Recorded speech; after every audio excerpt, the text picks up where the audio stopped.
व्यापारियों ने SP city को विदाई समारोह करके सम्मानित किया। एसपी सिटी कृष्ण कुमार विश्नोई जी के स्थानांतरण दूसरे जिले होने के सूचना के बाद उत्तर प्रदेश व्यापारी कल्याण बोर्ड के उपाध्यक्ष पुष्पदंत जैन जी और समस्त व्यापार मंडल के द्वारा एक विदाई समारोह का कार्यक्रम में सभी व्यापारियों ने एसपी सिटी के रूप में विश्नोई जी के कार्यकाल की बहुत सराहना की और कहा कि वो अपनी एक अमिट छाप यहाँ के व्यापारियों के दिल में छोड़ के जा रहे हैं। अपने संबोधन में एसपी सिटी ने कहा कि गोरखपुर में यदि मैं 29 महीने का सफल कार्यकाल पूर्ण किया तो इसमें व्यापारियों का सबसे बड़ा योगदान और सहयोग रहा है। अगर ये शहर एक शरीर है तो व्यापारी उसके सबसे प्रमुख अंग जैसे दिल, दिमाग और रीढ़ हैं। मेरे लिए ये सबसे सुकून की बात ये रही कि कोई भी व्यापारी मुझसे नाराज नहीं रहा और यदि किसी की कोई समस्या रही तो प्राथमिकता के आधार पर मैंने उसका निस्तारण करने का प्रयास किया। व्यापारी मेरे दिल में बसते हैं। यहाँ से जाने के बाद भी यदि किसी को कहीं कोई परेशानी आती है तो मुझे बेहिचक याद कर सकता है। उसकी बात को मैं सही माध्यम तक पहुंचाकर कार्य करवाने का प्रयास करूंगा। पुष्पदंत जैन, उपाध्यक्ष व्यापारी कल्याण बोर्ड ने कहा कि विश्नोई जी के ये पर प्रभार संभालने के बाद वो यहाँ के व्यापारियों के बीच में सदैव ही उपस्थित रहे और शहर में व्यापारियों के बीच एक सुरक्षा का भाव हमेशा बना रहा। इंडियन इंडस्ट्रीज एसोसिएशन के अध्यक्ष चिंतय लाहिड़ी ने सभी अतिथियों का स्वागत किया।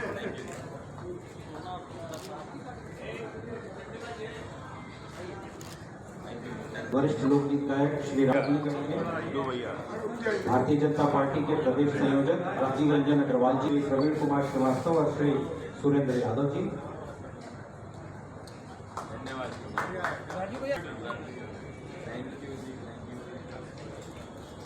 एसोसिएशन की तरफ से राजीव रस्तोगी जी अध्यक्ष।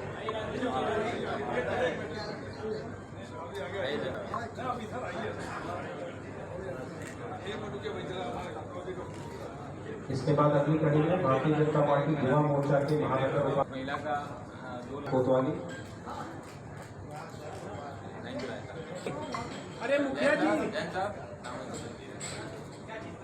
इसके बाद उत्तर प्रदेश उद्योग व्यापार मंडल से इसके पश्चात मेरा नमस्कार। आप सब लोगों ने अपने बिजनेस के टाइम में से टाइम निकाल के आप लोग यहाँ आए। दैट इज एक्चुअली वो दिखाता है कि आप लोगों का कितना मेरे प्रति सम्मान है और मेरे मन में भी कि वैसे कई लोग बैठे हैं, आज निकलना भी है, लेकिन जब जैन साहब ने बताया मुझे कि हमारे सारे व्यापार संगठन हैं, सब लोग यहाँ आए हुए हैं, आपको आना है, तो मैंने कहा बिल्कुल मैं आऊँगा, समय पे आऊँगा। आप लोग मेरी स्ट्रेंथ थे। मैं यहाँ 29 महीने रहा। You were my strength. बाजार में कभी भी कहीं भी कोई भी इश्यू होता, मुझे फील होता कि वो जैसा पूरे शरीर के अंदर किसी व्यक्ति के वाइटल पार्ट होता है ना, हार्ट हुआ, ये सब चीज़ें नहीं चलती, ब्लॉकेज होता, पूरा शरीर डगमगाता है। तो आप लोग दिल की तरह हो। शरीर में जितना इम्पोर्टेंट रोल हार्ट का होता है, उतना इम्पोर्टेंट रोल समाज में, बिजनेस में, व्यापारियों का होता है। जो लोग पूरे समाज में जो एक एनर्जी है वो आप ही लोगों के थ्रू जाती है। एक लॉ एंड ऑर्डर का पैरामीटर भी कि व्यापारी अगर खुश है, व्यापारी अगर बिजनेस कर पा रहा है, इसका मतलब हम लोग सही काम कर रहे हैं। तो हमने हर देश को इस पैरामीटर से खड़ा करने का प्रयास किया। आप लोगों ने अपार स्नेह दिया। मैंने 29 महीने में कभी एक भी दिन ऐसा फील नहीं किया कि कभी भी कोई व्यक्ति, कोई व्यापारी है वो मेरे से नाराज है या मेरी टीम के किसी व्यक्ति से नाराज है। अगर किसी ने गलती की भी होती है तो तुरंत आप मुझे बताते थे, हम उसका एक्शन लेते थे उस पर और चीज़ें वापस सामान्य हो जाती थी।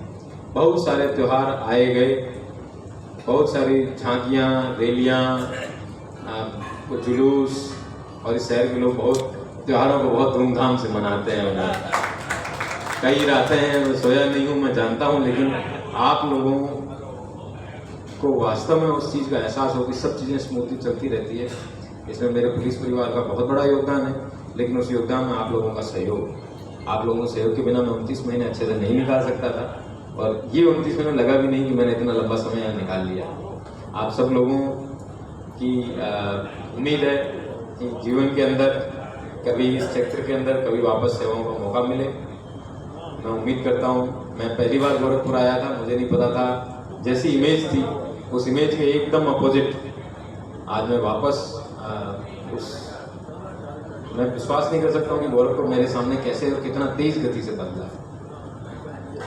मैं आया था तो मुझे एक पत्रकार महोदय ने पूछा था कि सर आपके लिए क्या चैलेंज है, क्या पैरामीटर। मैंने बोला मेरे लिए कोई चैलेंज पैरामीटर कुछ नहीं है, बट एक चीज़ मैं जरूर मानता हूँ कि अगर रात को 12 बजे भी कोई बहन बेटी है अकेली रेलवे स्टेशन पर उतरे, बस स्टेशन पर उतरे या घूमने जाए, तो कोई लड़का उसको छेड़े ना, और उसके मन में भी ये ना है कि मुझे कोई छेड़ेगा।